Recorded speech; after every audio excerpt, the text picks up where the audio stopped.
Mie atau yang dalam bahasa Jepang disebut men menjadi faktor utama kenikmatan cita rasa ramen. Selain shiru atau kaldu, tare atau bumbu, dan toppingnya. Beberapa kedai ramen memproduksi mennya sendiri untuk menjaga kualitas, baik dari segi bentuk, kelembutan, dan kelenturannya. Jumlah kedai ramen yang banyak mengundang Sutopo untuk memasok mie ramen atau men ini. Sutopo memproduksi men segar yang masa konsumsinya hanya 1-3 hari saja. Kok ngomongin soal ramen, mie itu kan ada ukurannya masing-masing ya? Iya. Jadi ada yang gede, ada yang kecil. Di sini tuh ada berapa jenis? Kalau untuk ukuran, ya kita berusaha memenuhi semua permintaan customer.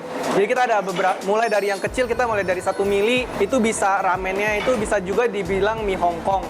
Saking Hongkong. kecilnya kan. Kecil ya? Ya, terus tapi ramen yang standar kita itu ukurannya 1,25. Terus ada ukuran 1,75, 2 mili dan 3 mili. Kita ada 5 ukuran di sini. Itu khusus ramen ya? Untuk jenis yang ramen atau yang di bawah ramen juga bisa. Yang penting tipe ukuran. Selain ukuran, kita juga ada beberapa versinya ya. Jadi misalnya ramen ini tuh kan tipenya yang proteinnya paling tinggi.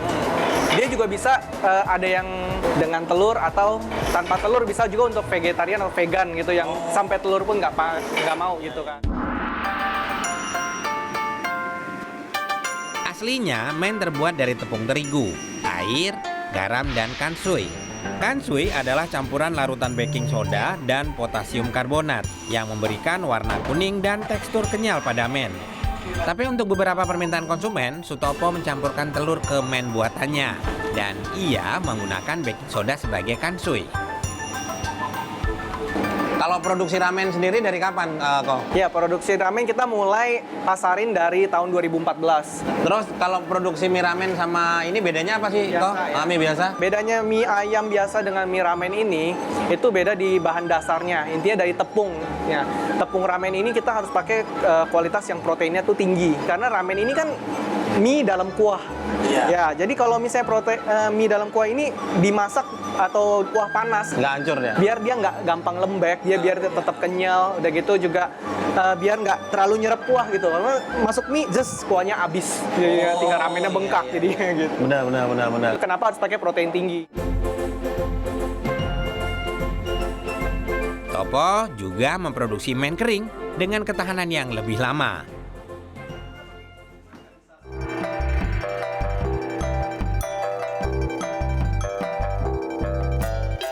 Kalau ramen kan taunya dari luar ya, kayak Korea atau apa. Jadi kayak ya kepingin coba aja gitu.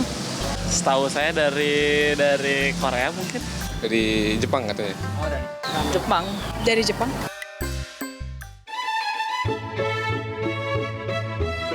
Dalam buku The Untold Story of Ramen, George Salt menyebutkan asal-usul ramen bisa ditarik ke tahun 1880. Ketika para migran Tionghoa dari Guangdong menjadi koki restoran catering di wilayah Yokohama, Jepang. Awalnya para koki ini memasak lamian, sajian mie berkuah untuk pekerja dan pelajar asal Tiongkok yang ada di Jepang. Lamian ini dibuat secara tradisional menggunakan tangan dengan cara ditarik. Saat ini jenis ramen yang paling mirip dengan lamian adalah shio ramen.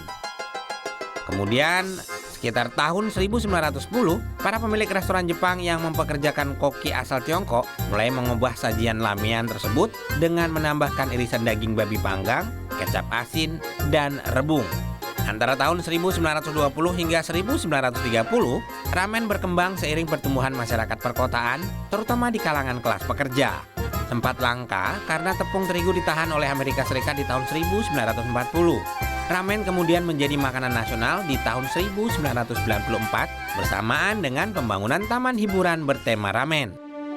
Umumnya, lamian hanya menggunakan tepung terigu dan air, tapi beberapa wilayah di Tiongkok menambahkan garam dan larutan alkali seperti baking soda agar lamian lebih elastis. Seperti lamian di Sulaiman Resto ini yang dibuat hanya ketika ada pesanan.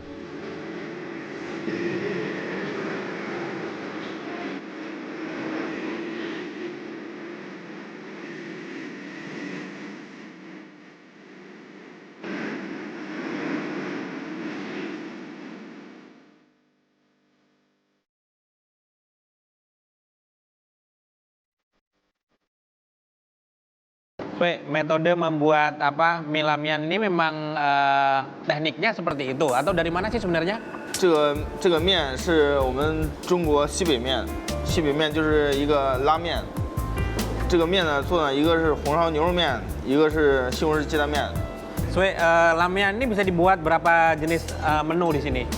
有西红柿鸡蛋面，有红烧牛肉面，有葱爆羊肉面，还有这个红烧羊肉面，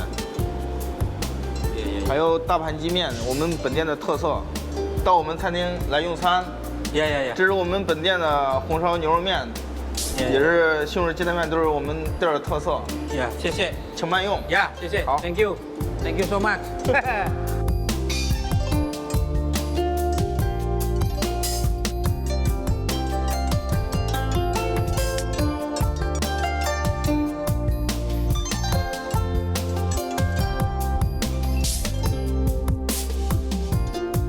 Di hadapan menu ini ada dua sebenarnya. Di hadapan saya ini ada dua lamyan, satu yang telur tomat dan ada cabai kecap ya.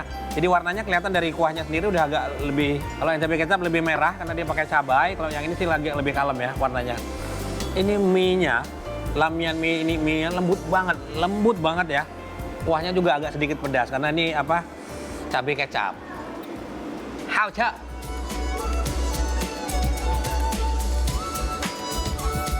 Ini daun koriandernya memang dominan banget ya. Tapi memang kalau di apa makanan-makanan Chinese itu kan lebih banyak daun koriander ya. Jadi kayak ada semeriwing di apa di lidah dan di mulutnya. Ini cakep ya. Istimewa nih. Udah istimewa halal lagi. Mumtaz. Ngomong-ngomong soal lamyan ini merupakan salah satu simbahnya, mbahnya mie ya ini nih. Dia sekitar 1504 ya, sekitar 1500-an. Dan terciptanya mie-mie yang lain seperti ramen. Nah, ini dia. Oke, nggak boleh lama-lama. Kita langsung geser ke yang satunya. Wow, ini telur tomat ya. Ini istimewa. Kenapa? Buat Anda yang suka agak sedikit pedas, yang ini. Cocok. Ini lebih light ya, jadi agak lebih ringan. Kalau untuk tekstur mie-nya sama persis orang buatnya satu, ya kan? Ini juara ya. Wajib coba. Ternyata setelah menikmati lamyan mbahnya mie ini, ternyata luar biasa ya.